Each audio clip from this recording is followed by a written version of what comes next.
Bonjour, désolé pour ces aléas techniques, ce sont les risques du direct, comme on dit. Donc, je nous représente très rapidement Véronique Paolottoni, consultante, qui va animer ce webinaire consacré au cauchemar du recrutement et de la fidélisation des collaborateurs.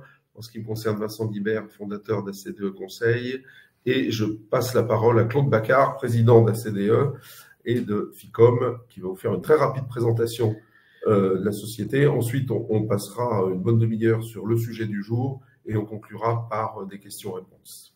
Merci. Alors, en deux mots, pour ceux qui ne le connaissent pas, donc ACDE existe maintenant depuis une vingtaine d'années.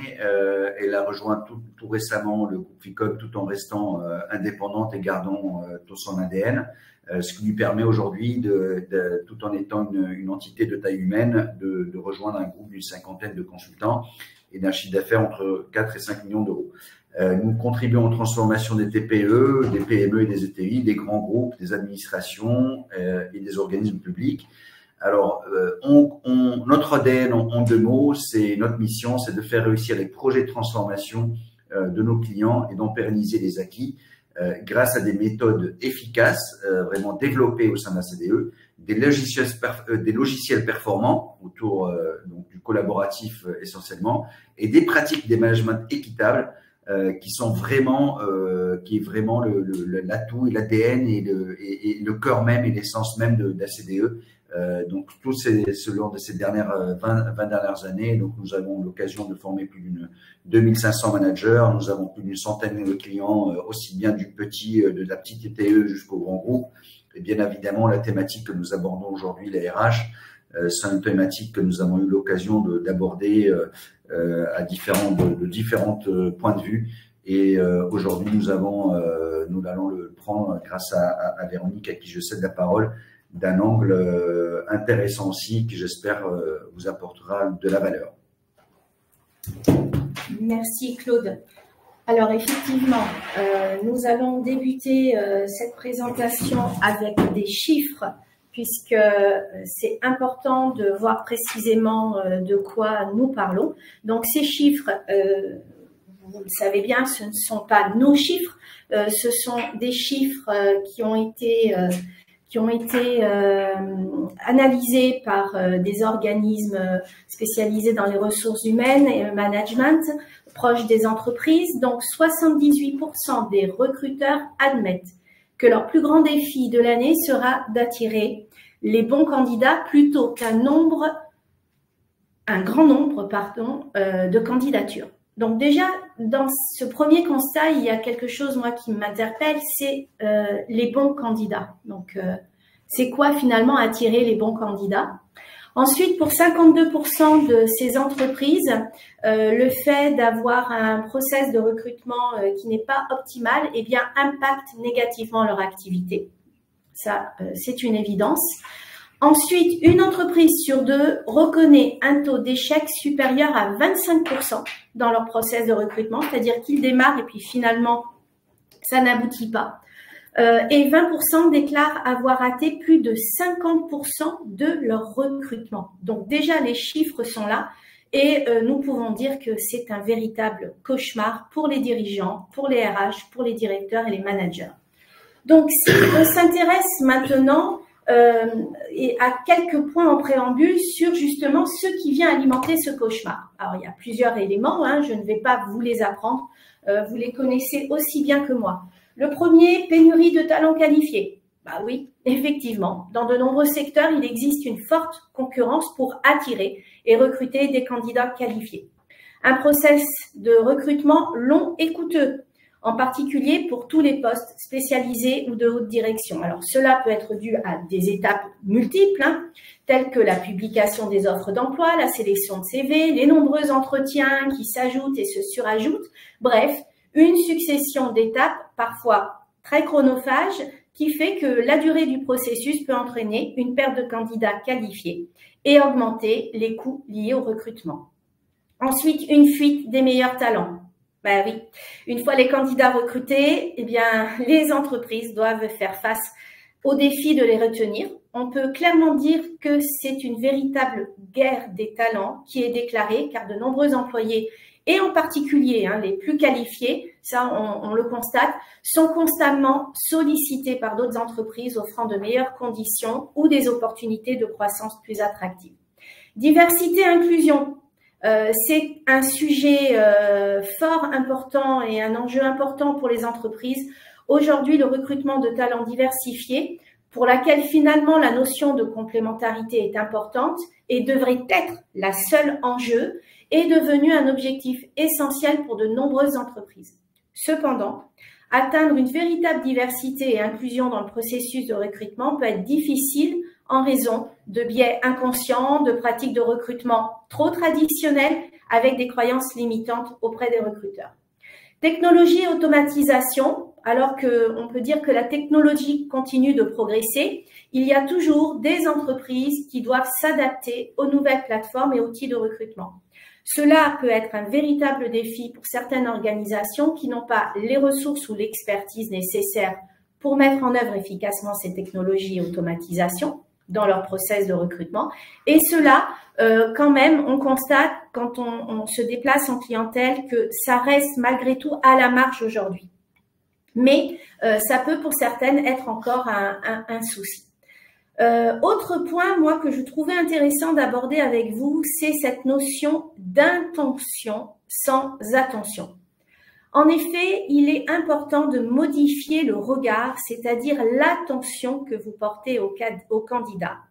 Et vous posez une question essentielle qui est « Quelle est votre véritable intention ?» Si vous me dites que votre intention est de recruter cette personne, je vais certainement vous choquer, mais je vais vous répondre que ce n'est pas la bonne intention. Alors, de manière inconsciente, si vous affichez cette intention, c'est déjà biaisé dès le départ certaines choses. Là, nous faisons appel aux neurosciences, ce qui pourrait d'ailleurs, Vincent et Claude, faire l'objet d'un autre webinaire, tant le sujet est vaste et riche. Et je reviendrai sur ce sujet dans les conditions de réussite et vous comprendrez mieux pourquoi aujourd'hui, une intention sans intention peut être une condition d'échec dans votre recrutement. L'adéquation culturelle. Eh bien oui, trouver des candidats qui correspondent à la culture d'entreprise peut être un vrai défi. Il est donc essentiel que les employés partagent les valeurs et la vision de l'entreprise pour favoriser un environnement de travail harmonieux et productif. Donc, cela vient apporter une case de plus à cocher dans les attentes de l'employeur vis-à-vis du candidat et réduit de fait la liste des prétendants déjà rares sur le marché. Ensuite, on parle de l'image de marque de l'employeur qui joue un rôle crucial dans la capacité d'une entreprise à attirer les meilleurs talents. Les entreprises doivent investir dans leur réputation en tant qu'employeur pour se démarquer de la concurrence et attirer les candidats qualifiés. Cependant, il y a ce que je dis et puis il y a ce que je fais concrètement au quotidien dans mon entreprise. Et ça, eh bien là, clairement, la manière dont votre force managériale se comporte, votre politique RSE en interne, eh bien c'est souvent là que le bas blesse, car à l'extérieur, on aperçoit l'entreprise comme l'agneau et de l'intérieur, quand on y est, eh bien c'est plutôt le loup. Donc, il y a une vraie dissonance et discordance entre le message et la réalité vécue. Et donc, tout ceci alimente le turnover, voire même un recrutement non abouti. Ensuite, autre point important, c'est faire un mauvais choix. Mais attention, quand je dis mauvais, je mets ça entre guillemets. La notion de mauvais choix n'est pas ici destinée au candidat, mais bien à votre choix. C'est-à-dire, quels éléments sont intervenus pour vous orienter finalement vers un, entre guillemets, un mauvais choix. Ici, je pense que vous avez certainement en mémoire des cas concrets que vous avez vécu avec des candidats. Donc, nous verrons plus en avant comment vous permettre d'aller vers le bon choix, et je le redis, indépendamment des qualités du candidat, dans votre prise de décision. Ensuite, nous avons une gestion de la demande qui est fluctuante. Donc ça, les besoins en matière de recrutement, on le sait, ils peuvent fluctuer en fonction des conditions économiques, des projets spécifiques ou des changements organisationnels. Et c'est là une vraie difficulté pour les équipes de recrutement et les managers qui doivent jongler en permanence sur toutes ces lignes budgétaires qui changent, qui sont ouvertes, puis qui sont de nouveau refusées, alors même que le besoin lui-même de ressources est primordial au bon fonctionnement de l'organisation. Donc, gérer efficacement ces fluctuations tout en assurant un recrutement de qualité, peut être un vrai défi pour les équipes de recrutement internes et externes. Et je pense ici aux cabinets de recrutement qui doivent eux aussi en permanence s'adapter à ces aléas. Donc, vous l'avez compris, hein, ces difficultés peuvent varier effectivement en fonction du secteur, de la taille, de plein d'éléments que vous connaissez. Donc, rassurez-vous, la fin du cauchemar est là et nous allons très rapidement aller vers la présentation des 6 conditions qui vont vous permettre d'adoucir, voire d'arrêter ce cauchemar. Et on va vous proposer des mesures très opérationnelles. La première, c'est donc avant de commencer le processus de recrutement, et là vous allez me dire, ben, c'est une évidence, ben, pas forcément pour toutes les entreprises, il est crucial de définir précisément les besoins du poste et les compétences requises, ainsi que les attentes en termes de culture d'entreprise et de valeurs. Alors, c'est une des garanties que les candidats recrutés correspondent au mieux à l'entreprise. Pourquoi je vous dis que ce n'est pas forcément gagné dès le départ? Parce que la plupart du temps, le manager passe, il jette une feuille avec une liste à l'après-vert de compétences attendues sur le bureau de la DRH ou de la responsable recrutement, mais on n'y comprend pas grand-chose. On ne cherche pas à comprendre les attentes finalement de ce poste. Qu'est-ce que vous attendez concrètement de cette personne? Prenons le métier de comptable. C'est un métier généraliste, mais dans votre entreprise, il s'avère qu'il est spécifique. Donc, c'est important, au regard des attentes, de savoir précisément ce qui convient. Est-ce que vous voulez un poste de junior, de senior, avec un positionnement spécifique, d'expert, de généraliste, de tacticien, de stratégique? Donc, il est vraiment important pour cela de partager à la base aussi un référentiel de compétences commun. Et là-dessus, la méthode que je vais présenter plus en avant dans un instant a déjà développé un référentiel de compétences sur lequel vous pouvez travailler. Autre chose aussi, ben, je suis navrée de détruire vos rêves, alimentés certainement par les séries Marvel, mais le Superman et la Superwoman n'existent pas. Donc, il vaut mieux se limiter à 5 compétences attendues que de dresser une liste de courses qui n'aboutira jamais. Autre condition de réussite, c'est adapter des processus de recrutement efficaces et équitables. En effet, ils doivent être rationalisés pour offrir une expérience positive aux candidats, tout en garantissant l'équité et la transparence. Donc, cela inclut la réduction des biais inconscients, des délais de réponse rapides et des communications claires tout au long du processus. On vous propose ici quelques pistes de réflexion, notamment vivre vous-même l'expérience candidat que vous offrez à vos candidats. Croyez-moi, parfois c'est un vrai choc quand vous le vivez vous-même et on se rend compte de ce que nos managers durant le recrutement peuvent dire. Et c'est un très bon exercice pour se dire « Ah oui, quand même ». C'est évident qu'à la fin, le process n'aboutit pas. Donc, vivre vous-même l'expérience candidat pour pouvoir l'améliorer. Se doter d'outils et de méthodes scientifiquement reconnus, robustes et fiables. Quand on veut faire converger attentes et compétences détenues par le candidat, il est effectivement aujourd'hui obligatoire d'avoir des outils d'analyse de personnalité qui sont reconnus. Sinon, comment faites-vous pour identifier les motivations conscientes et inconscientes de vos candidats? Alors oui, vous allez me dire que vous avez de l'expérience. Et oui, certes, ce n'est pas remis en cause. Vous avez votre feeling. Mais posez-vous la question, est-ce que vous ne vous êtes jamais trompé dans votre choix? Il y a des candidats qui sont quand même très spécialistes de l'illusion. Et une fois recrutés, c'est-à-dire en place, dans le confort, comme on dit, eh bien, on est vraiment face à un inconnu et on se dit, mais comment j'ai pu rater cela? C'est typiquement la question que j'entends auprès de certains de des dirigeants que je rencontre et qui disent, mais Véronique, je ne comprends pas. Pourtant, j'étais sûre de moi, mais voilà. Et moi, ça me permet facilement de dire, vous voyez, si vous aviez finalement un outil scientifique pour analyser vraiment les compétences comportementale de votre collaborateur, ses motivations conscientes et inconscientes, peut-être justement que vous n'auriez pas fait cette erreur et finalement ce coût que vous pensez être un coût au départ devient un véritable gain de temps et d'argent pour vous. Il y a aussi un autre point intéressant ici qui est de se distinguer par votre processus de recrutement.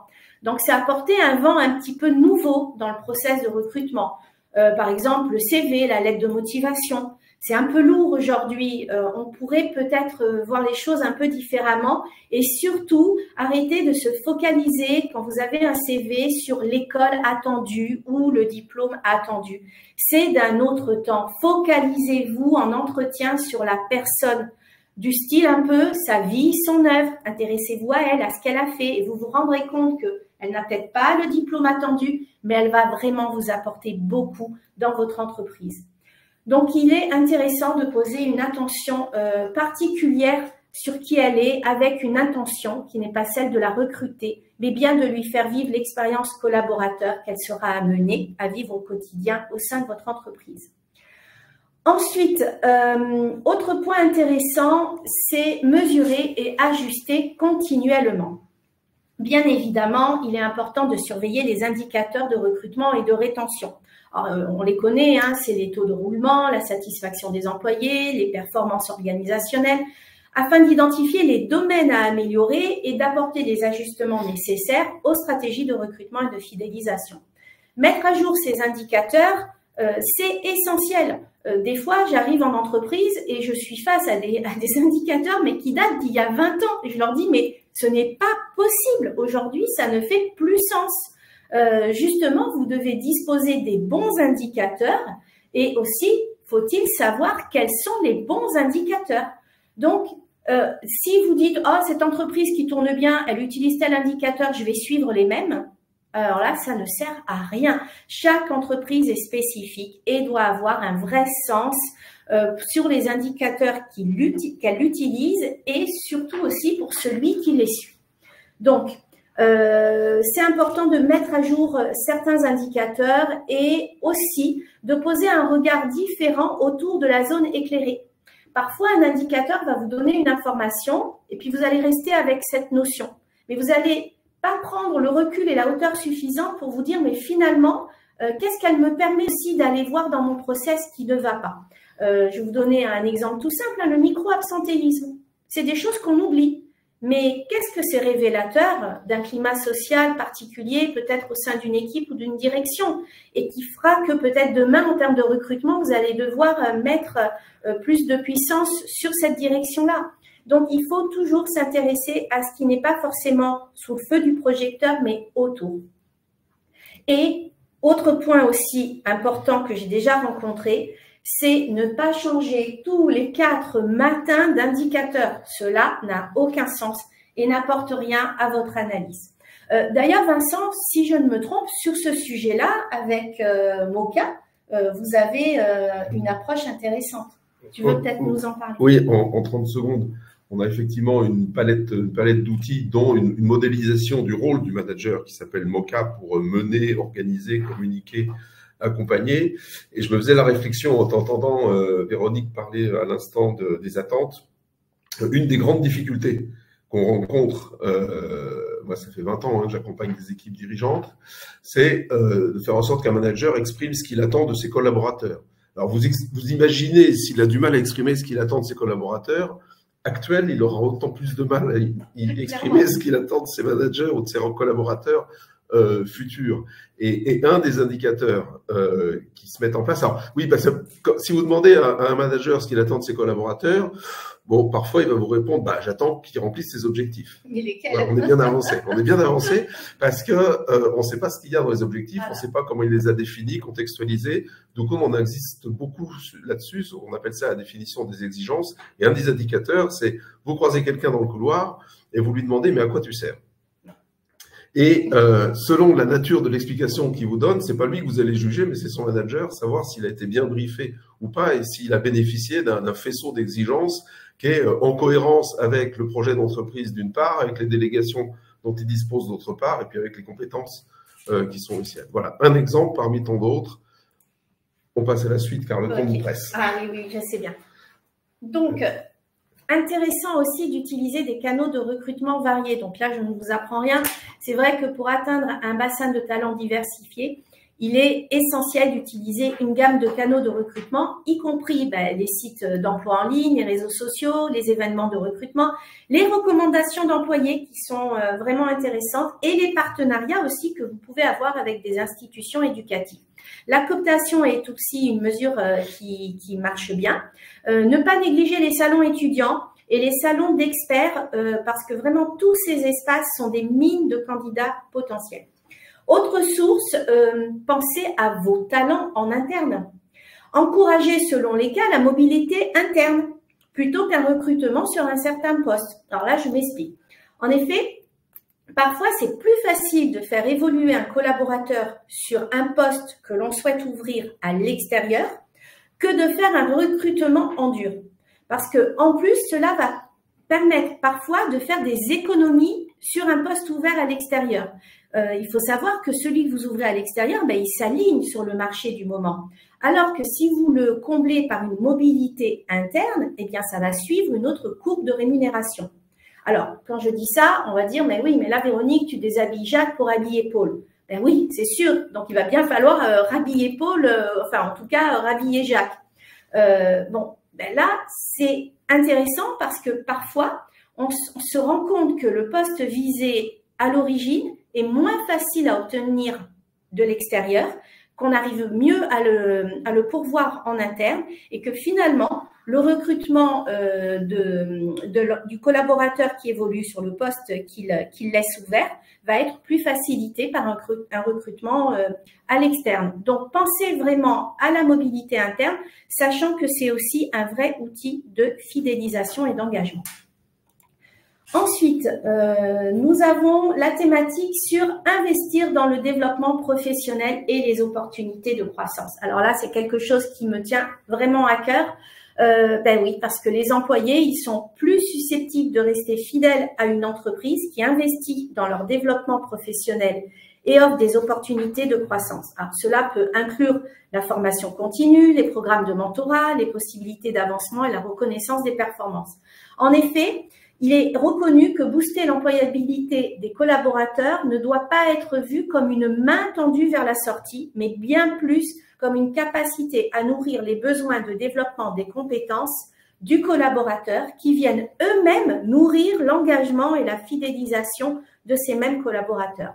Et c'est là que la capacité d'une entreprise à proposer des plans de développement personnels et ciblés répondent à la fois aux besoins du collaborateur et à ceux de l'entreprise est aussi un élément important et vendeur pour un futur collaborateur. Donc, se rappeler aussi que la période de onboarding, elle court sur toute la vie professionnelle de votre collaborateur et elle débute dès le premier rendez-vous de recrutement. Donc, former ses managers à la gestion des talents et pourvoir le dialogue sur les talents entre collaborateurs et managers est vraiment indispensable. Donc ça, c'est aussi quelque chose que nous allons voir avec la méthode on va très rapidement vous présenter.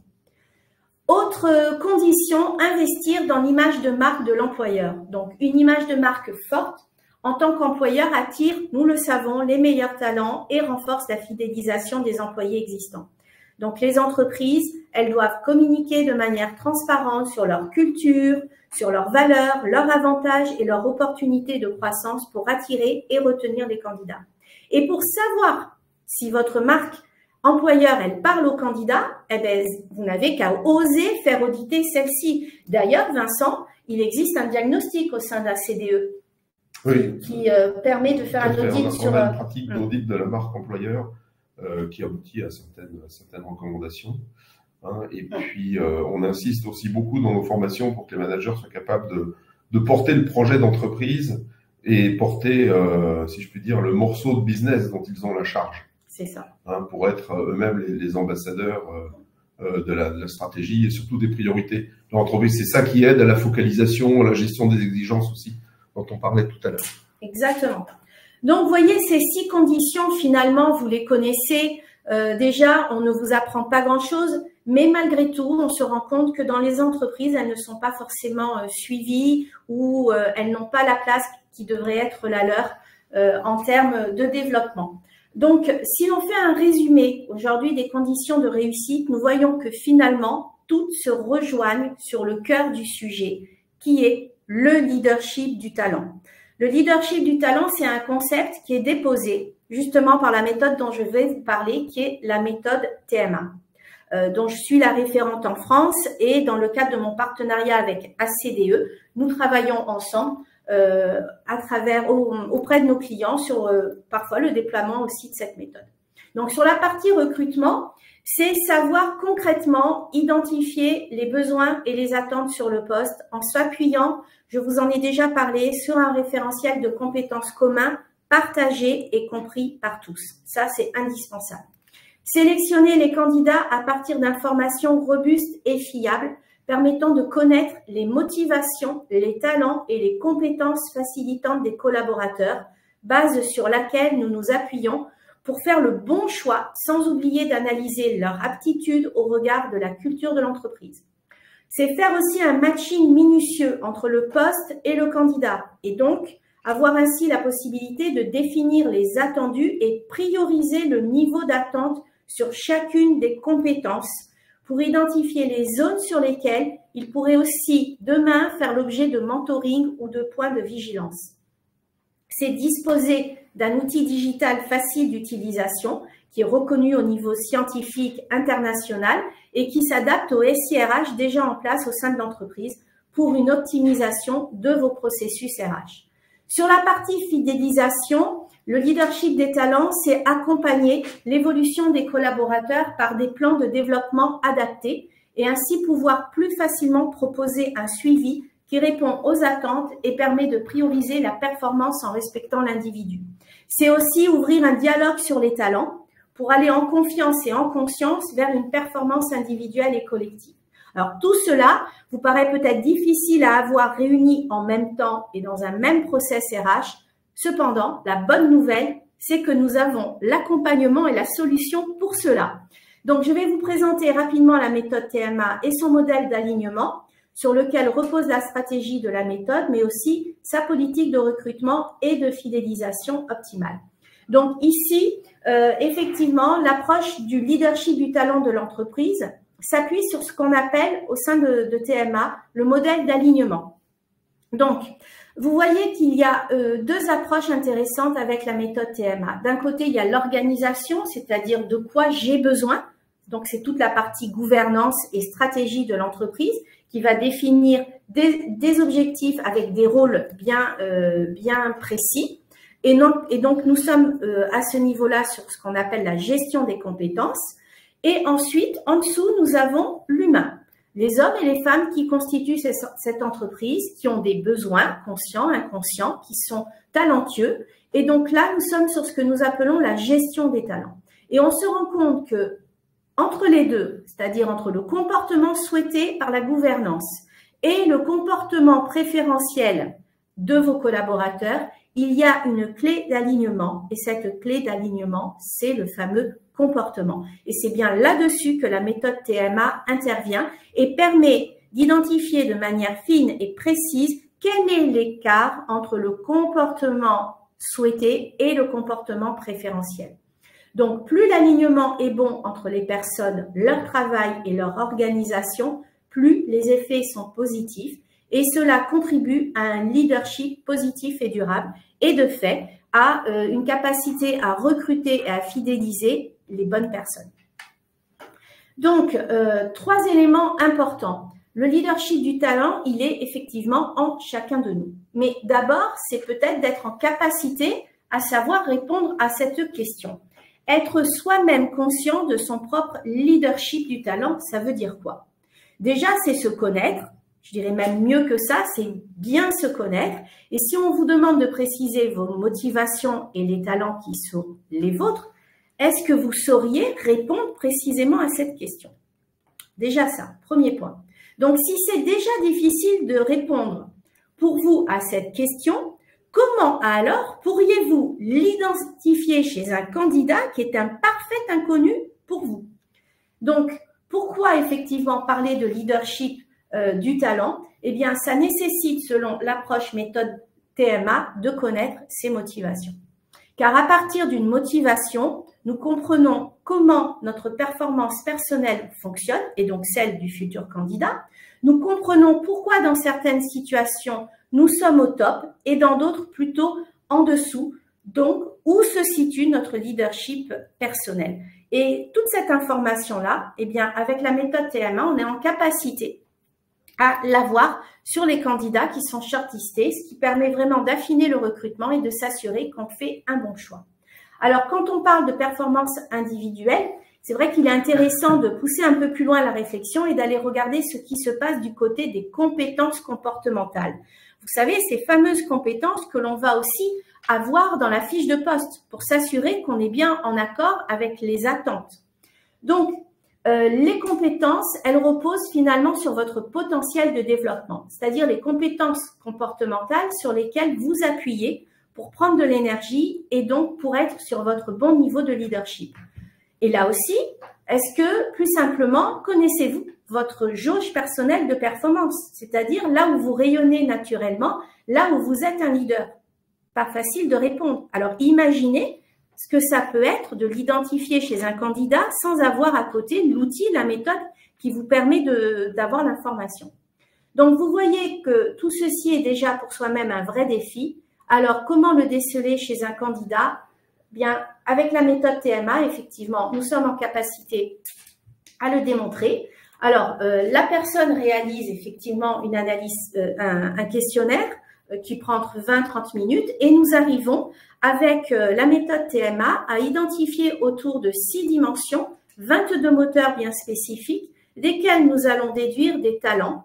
Et on parle de talents naturels, il y en a 44.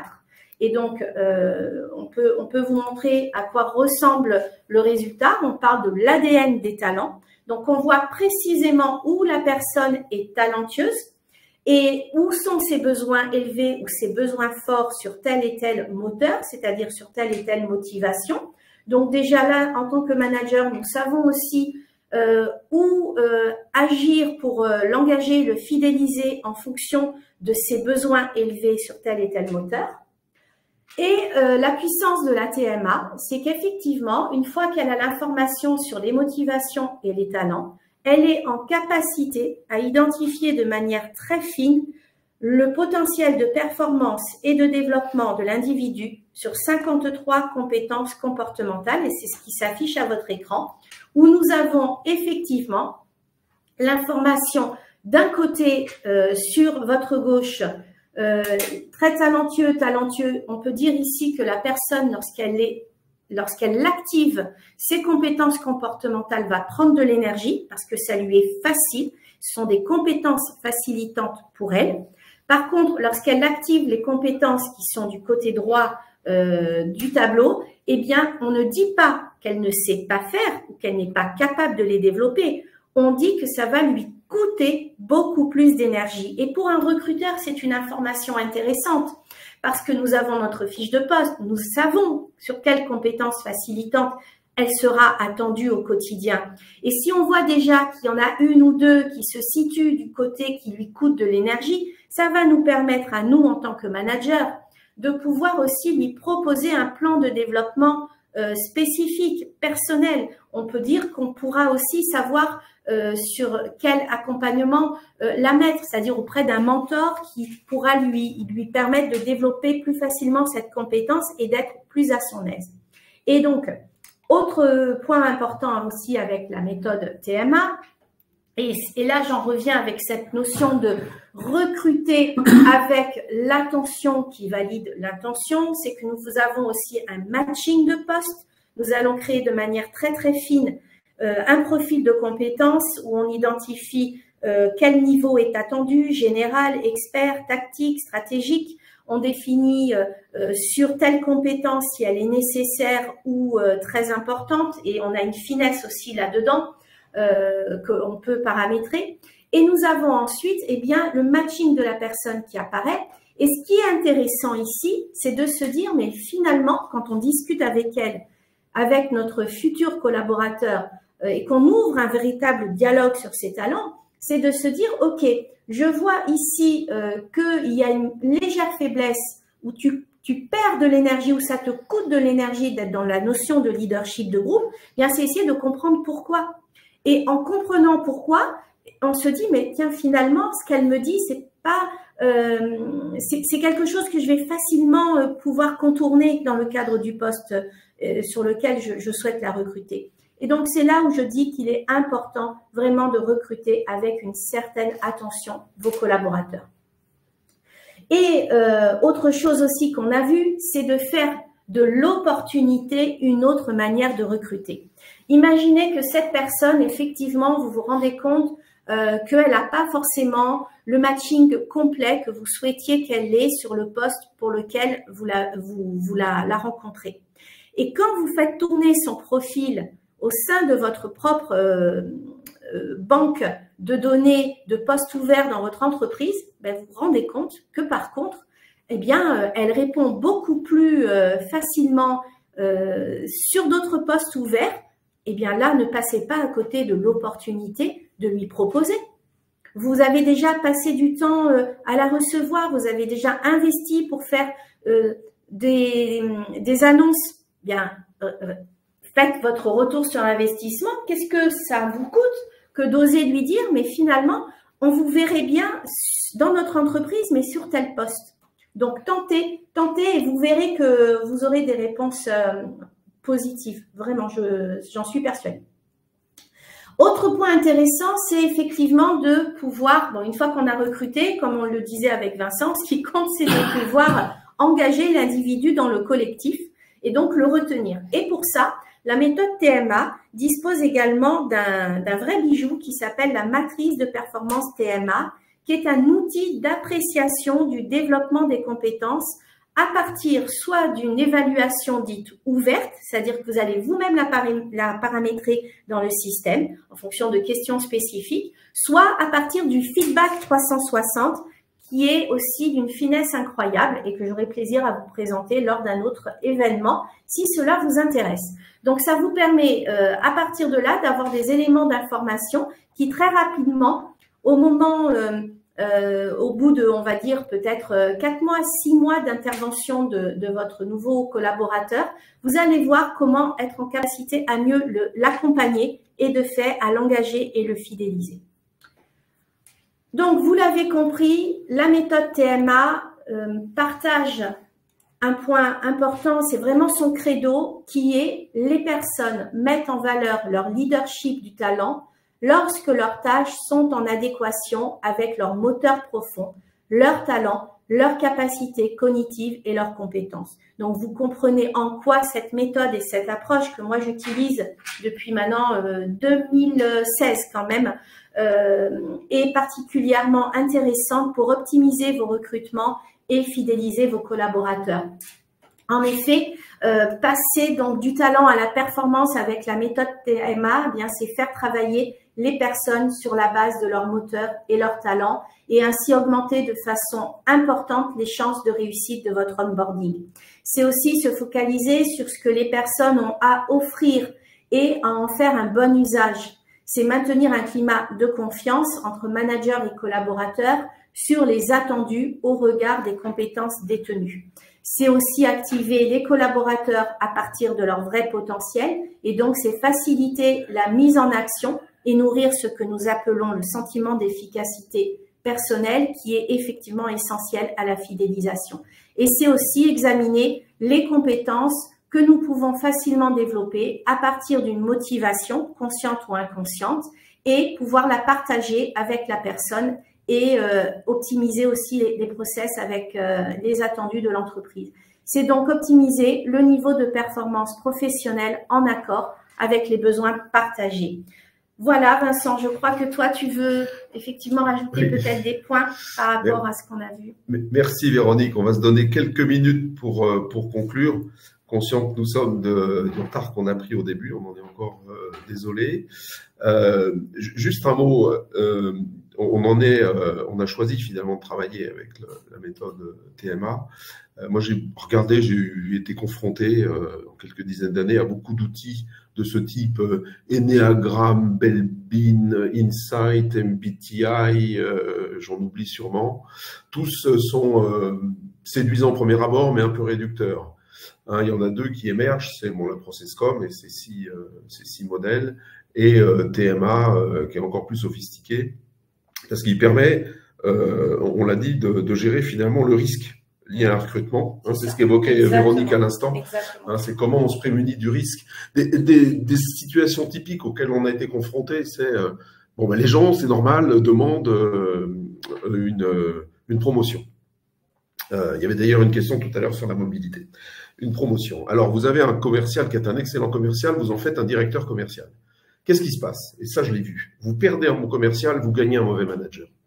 Même chose avec un excellent technicien qui veut des galons et qui veut devenir chef de projet. Qu'est-ce qui se passe? Vous perdez un excellent technicien, vous gagnez un mauvais chef de projet. Donc, c'est pas forcément les mêmes qui font les bons professionnels et qui font les bons managers, hein, de ces professionnels. Et ça, les managers ne sont pas toujours prêts à le dire et les collaborateurs ne sont pas toujours prêts à l'entendre.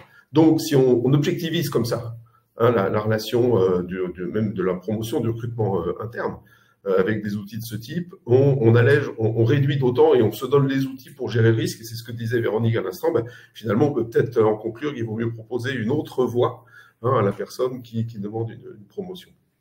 Voilà. Alors, pour aller plus loin, deux choses. On a toute une batterie d'outils, hein, de diagnostic qui touchent la performance du manager, le stress au travail, le fonctionnement des organisations par projet, et qui sont suivis par toute une palette de formation et d'accompagnement. On y reviendra, n'hésitez pas à nous contacter si vous voulez en savoir plus là-dessus, ou si vous voulez qu'on fasse un petit essai chez vous. Voilà, on en a terminé. On va traiter les questions là dans un instant, hein, s'il y en a. Alors, comment les prochains webinaires? Oui, le thème qu'on va traiter, c'est justement bien manager, s'organiser pour bien manager. Moi, il y a quelque chose qui me fascine, c'est les managers qui me disent qu'ils n'ont pas le temps de manager. Donc ça, on va en parler le 18 avril. C'est énorme, ça. Et d'ici là, d'ailleurs, on va lancer une enquête qui nous permet de voir un peu comment les managers organisent le temps qu'ils ont ou pas à mettre à la disposition du management. Au mois de mai, on parlera prévention et détection des risques psychosociaux. Et puis, au mois de juin, on sera plus sur la partie organisationnelle, hein, de nos activités, sur le management par projet. Alors, il y avait une question tout à l'heure sur la mobilité. Bon, je pense qu'on y a répondu. Oui. Il y a une autre question qui m'est arrivée par texto sur combien de temps faut-il pour mettre tout ça en place, assorti de combien ça coûte. Alors, il y a la réponse de l'artilleur, un certain temps. Mais... Un certain temps, ouais. Ou un temps certain. Voilà. Tout dépend des objectifs. Voilà, est-ce qu'on veut un process de recrutement de base ou est-ce qu'on veut vraiment réfléchir à une véritable politique de recrutement et une stratégie d'engagement?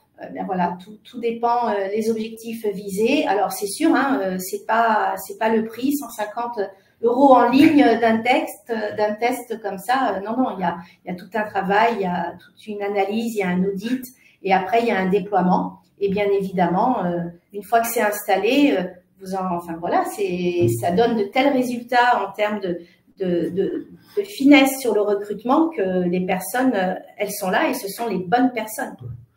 Après, le temps de mise en place, c'est toujours très difficile, mais c'est un petit nombre de semaines à partir du moment où on décide d'aller de l'avant. Bien évidemment, ça dépend du nombre de managers, hein, qui sont concernés, mais pour une équipe classique de 6, 8, 10 managers, je vais vous dire, le plus difficile, c'est de trouver du temps pour le premier rendez-vous. Là, on sort des vacances de février, il y a les vacances de Pâques qui arrivent, donc on a une fenêtre de tir, mais après, il va y avoir les ponts du mois de mai, donc ça va être l'enfer. Mais bon, on peut mettre ça en place, l'intérêt étant que une bonne partie de ce travail se fait en ligne, justement, lors des questionnaires. Donc, on arrive toujours à trouver du temps. Donc, si on s'y met maintenant, au milieu du printemps, on aura des premiers résultats. Voilà, mais il nous reste à vous remercier. Je ne sais pas, Claude, si tu veux ajouter quelque chose en conclusion. Vous avez nos coordonnées. Hein, n'hésitez pas à nous joindre. En conclusion, je dirais que j'espère que ça vous a bien plu, qu'effectivement, pour conclure sur la PMA, moi je dis les outils sont, à partir du moment que nous-mêmes nous commençons à les utiliser pour nos propres besoins, c'est que l'outil est bon et que nous estimons qu'il répond à de vrais besoins. Et réellement, nous avons commencé en quelque sorte à la fois dans une collaboration pour le présenter à nos clients, et nous nous sommes retrouvés à l'utiliser pour nous-mêmes. Donc je vous invite vraiment à le tester, et nous sommes là pour vous aider et à votre disposition. Et merci et à très bientôt. Voilà, merci d'être resté jusqu'au bout. Alors, comme toujours, mon seul regret dans ces cas-là, c'est qu'on puisse pas se retrouver autour d'un verre après pour boire un coup et continuer à parler. Mais ce temps reviendra, n'en doutons pas. Voilà, je vous souhaite une bonne fin de journée et je vous dis à bientôt. Au revoir. Merci à tous, au revoir. Belle Merci. journée.